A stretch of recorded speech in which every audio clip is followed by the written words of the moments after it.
बात सीएम योगी आदित्यनाथ के उस इंटरव्यू की करेंगे जो आज सियासी गलियारों में सबसे ज्यादा ट्रेंडिंग है।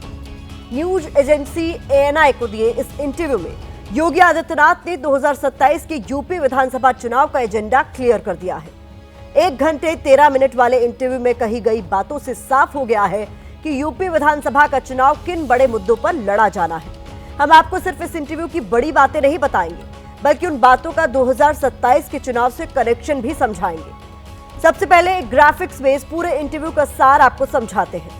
सार यह है कि 2027 की चुनावी बिसात 80-20 वाले फॉर्मूले पर ही बिछाई जाएगी। सीएम योगी ने आज इसकी लकीर खींच दी है। आप सब जानते हैं कि यह फॉर्मूला नया नहीं है, बल्कि यूपी में सीएम योगी आदित्यनाथ के कुर्सी पर बैठने के बाद से यह फॉर्मूला सियासी गलियारों में अपनी मजबूत पकड़ बना चुका है। इस फॉर्मूले की सियासी मशीनरी का स्लोगन है शपथ संविधान की और बात हिंदू मुसलमान की। यानी आज सीएम योगी ने इंटरव्यू में संभल, मथुरा, हिंदू सुरक्षित तो मुसलमान सुरक्षित, बटेंगे तो कटेंगे, औरंगजेब विवाद, महाकुंभ, वक्फ संशोधन बिल, जिन भी मुद्दों को अपने फोकस में रखा उन सबके तार इसी 80-20 वाले फॉर्मूले से जुड़ते हैं। इसके अलावा उन्होंने इंटरव्यू में लोकतंत्र और संवैधानिक मूल्यों का जिक्र सिर्फ कुछ मुद्दों पर अपनी बात रखने के लिए किया है। बाकी पूरा इंटरव्यू इसी 80-20 वाले एजेंडे के इर्द गिर्द रहा। योगी के इसी 80-20 फैक्टर को हम आगे खबर में डिकोड करने वाले हैं, लेकिन सबसे पहले सीएम योगी के इंटरव्यू से हॉट टॉपिक वाले हाइलाइट्स की आपको रील दिखाते हैं।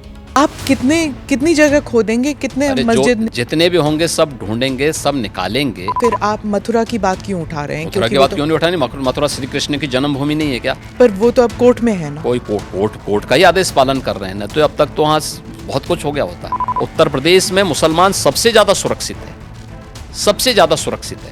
अगर हिंदू सुरक्षित है तो मुसलमान भी सुरक्षित है। कि बटेंगे तो कटेंगे, एक रहेंगे तो सेफ रहेंगे। कटने की बात जब होती है तो कैसे जुड़ने की बात? क्या बात करते हैं, क्यों नहीं जुड़ेंगे?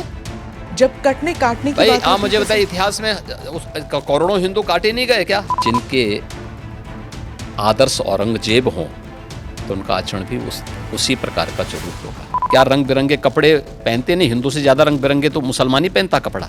क्या रंग बिरंगी कपड़े पहने, लेकिन अगर रंग पड़ जाए तो हाय तौबा मचाते हैं। किसी भी बीमारी का उपचार के अलग अलग केंद्र होते हैं, तो यूपी ऐसे लोगों को बहुत अच्छा उपचार देता है। उनकी जैसी डिमांड होगी उस प्रकार का उपचार दे देंगे। भाजपा मस्जिद में कब्जा करके क्या करेगी? मंदिर ढूंढेगी। ये मुझे लगता है कि गुमराह कर रहे हैं। महाकुंभ ने साबित किया है कि नहीं, वह मृत्युंजय महाकुंभ था। सीएम योगी ने इस इंटरव्यू में वही बातें कही जो उनके एजेंडा को सूट करती है। उन्हीं मुद्दों का जिक्र किया है जो उनके 80-20 वाले फॉर्मूले पर फिट बैठते हैं। इनमें कुछ मुद्दों का जिक्र करना जरूरी है, जैसे यूपी में संभल के मुद्दे पर राजनीति गर्म है। इंटरव्यू में इस पर बोलते हुए सीएम योगी ने कहा कि संभल में 54 तीर्थ स्थलों की अब तक पहचान हुई है। जितने तीर्थ स्थल हैं सब ढूंढेंगे, संभल की सच्चाई दुनिया देखेगी। मथुरा में शाही ईदगाह विवाद पर भी योगी खुलकर बोले। कहा, क्या मथुरा श्री कृष्ण जन्मभूमि नहीं है? हम कोर्ट की बात मान रहे हैं, वरना मथुरा में अब तक बहुत कुछ हो गया होता। अयोध्या को लेकर उन्होंने कहा कि राम नगरी कई दशकों तक पहचान की मोहताज रही। यूपी के मुसलमानों पर उन्होंने बड़ा बयान दिया। बोला कि यूपी में हिंदू सुरक्षित हैं तो मुसलमान सुरक्षित हैं। बुलडोजर एक्शन को भी सही ठहराते हुए उन्होंने कहा कि जो व्यक्ति जिस भाषा को समझे उसी में समझाना चाहिए। जैसी डिमांड होगी वैसा उपचार होगा। सीएम योगी ने विपक्ष पर भी इंटरव्यू में हमला बोला। कहा कि औरंगजेब और जिन्ना उनके आदर्श हैं, वैसा ही उनका आचरण है। महाकुंभ पर उन्होंने कहा कि यह महाकुंभ नहीं था, बल्कि मृत्युंजय महाकुंभ था। वक्फ को उन्होंने जमीन कब्जाने का तंत्र करार दिया और वक्फ संशोधन बिल का समर्थन किया है। दूसरी तरफ सीएम योगी की बातों और बयानों पर विपक्ष सवाल उठा रहा है। विपक्ष का कहना है कि सीएम योगी ने रस्म अदायगी के लिए भी इंटरव्यू में संविधान का जिक्र तक नहीं किया, बल्कि पूरे इंटरव्यू में अपनी धर्म वाली राजनीति को साधते रहे। इंटरव्यू को लेकर विपक्ष के सवाल है कि क्या योगी आदित्यनाथ सीएम होने के बजाय किसी धार्मिक नेता की तरह बातें नहीं कर रहे हैं? क्या सीएम योगी आदित्यनाथ किसी एक धर्म का ही पक्ष लेते नहीं दिख रहे हैं? क्या योगी आदित्यनाथ की मंशा मथुरा के मुद्दे को भी अयोध्या की राह पर ले जाने की नहीं है? क्या योगी यूपी में मुसलमानों के सामने सुरक्षा की शर्त नहीं रख रहे हैं? क्या सीएम संविधान भूलकर सिर्फ हिंदू मुसलमान नहीं कर रहे हैं? सवालों के साथ विपक्ष के बयान भी आपको सुनाएंगे, लेकिन पहले इन बयानों में छिपे संकेतों की सियासत पर एक रिपोर्ट आपको देखते हैं।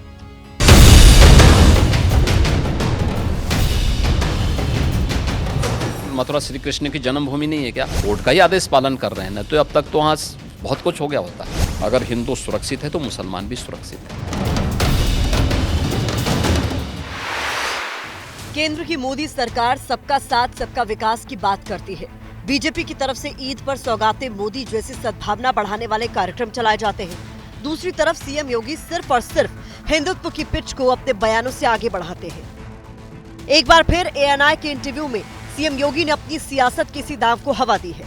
2027 की जीत के लिए 80-20 वाली बिसात बिछा दी है। एएनआई के इंटरव्यू से पहले भी सीएम योगी एक कार्यक्रम में कह चुके हैं कि 2027 में लड़ाई 80 बनाम 20 की होने वाली है। जो उन्होंने पहले कहा, आज उसी को अपनी बातों से और विस्तार दे दिया। माना यह जा रहा है कि संभल मथुरा जैसे विवादित मुद्दों को उठाकर उत्तर प्रदेश के मुख्यमंत्री योगी आदित्यनाथ हिंदू वोट को अपनी तरफ शिफ्ट करने की कोशिश कर रहे हैं, क्योंकि साल 2024 में हुए लोकसभा चुनावों के दौरान विपक्ष ने पीडीए का मुद्दा उठाया और जाति आधारित राजनीति की, जिसका बीजेपी को खामियाजा भी उठाना पड़ा। ऐसे में अब उत्तर प्रदेश के मुख्यमंत्री योगी आदित्यनाथ 80-20 की बात करके एक तरह से पीडीए की काट ढूंढने की कोशिश में लगे हुए हैं। लोकसभा चुनाव में भले ही यूपी में बीजेपी की सीटें कम हुई, लेकिन उपचुनावों में सीएम योगी ने बटेंगे तो कटेंगे, एक है तो सेफ है जैसे नारों के दम पर माहौल बदलने की कोशिश की। उपचुनाव के नतीजों में इसका असर भी दिखा। बीजेपी ने लोकसभा से बेहतर प्रदर्शन किया। अब 2027 में फिर एक बार सीएम योगी अपने इसी 80-20 वाले कार्ड को चलना चाहते हैं।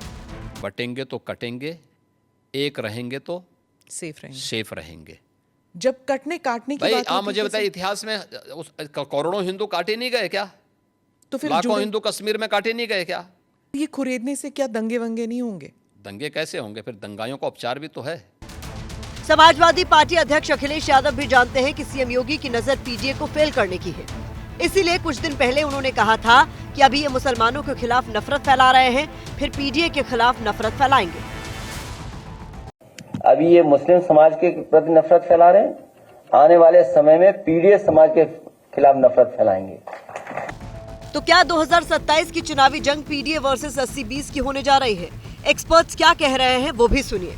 कभी संभल की बात करते हैं या होली के दौरान मस्जिदों पर तिरपाल चढ़ाया जाता है, उससे भी साफ साबित होता है कि योगी आदित्यनाथ हमेशा से 80-20 के फार्मूले पर हैं।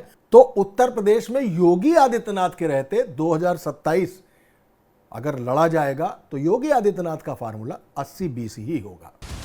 राजनीतिक विश्लेषक भी मान रहे हैं कि 2027 की लड़ाई उसी दिशा में जाती नजर आ रही है। 2011 की जनगणना के मुताबिक यूपी में हिंदू आबादी करीब 80% और मुस्लिम आबादी 19.26% है। ऐसे में सीएम योगी बार बार धर्म को ही अपना चुनावी हथियार बना रहे हैं। यही वजह है कि उनकी तरफ से बयान भी ऐसे दिए जा रहे हैं जो इस हथियार की धार को और तेज करने का काम कर सकते हैं।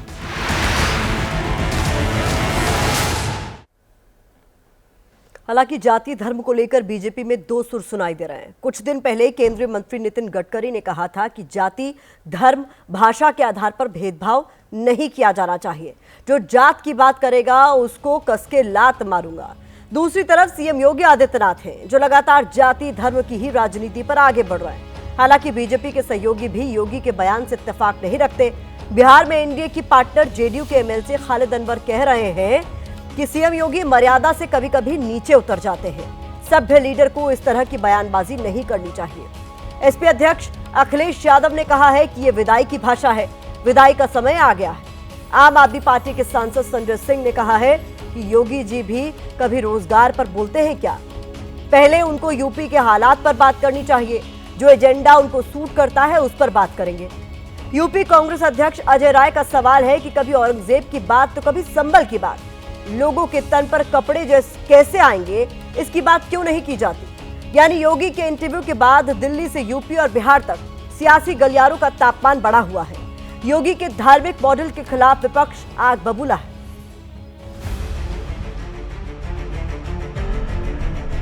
मुख्यमंत्री जी ये बताएं, उनकी कुर्सी सुरक्षित है कि नहीं है? कहीं ऐसा तो नहीं कि हिंदू मुसलमान की जो अब सुरक्षा की भावना जाग रही है, कहीं ऐसा तो नहीं कि उनकी कुर्सी डगमगा रही हो। मुसलमान न खतरे में है न हिंदू खतरे में, यहाँ सबका साथ सबका विकास हो रहा है और आगे होता रहेगा। योगी आदित्यनाथ जी कभी कभी जो है ना अपनी मर्यादा से नीचे उतर जाते हैं। एक सभ्य लीडर और एक सभ्य समाज के इंसान की ये भाषा नहीं हो सकती जो भाषा माननीय योगी आदित्यनाथ जी बोल रहे हैं। कड़े मुर्दे उखाड़ना इन भारतीय जनता पार्टियों की अब नियत और नीति बन चुकी है, तो कहीं ना कहीं ध्यान भटकाने की नियत को छुपाने के लिए ये इस तरह के भाषण करते हैं। चाहे वो हिंदू हो, मुसलमान हो, सिख हो, ईसाई हो, वहाँ सुरक्षित है। और जो बेईमान लोग हैं, जो भ्रष्टाचारी लोग हैं, उसके साथ ही साथ जो अपराधी लोग हैं, जो बकैत हैं, बाहुबली हैं, दंगाई हैं, दबंग हैं, वो असुरक्षित। अरे योगी आदित्यनाथ कभी रोजगार पे बोलते हैं? योगी आदित्यनाथ जी को पहले जो उत्तर प्रदेश की हालत है उस पर बातचीत करना चाहिए।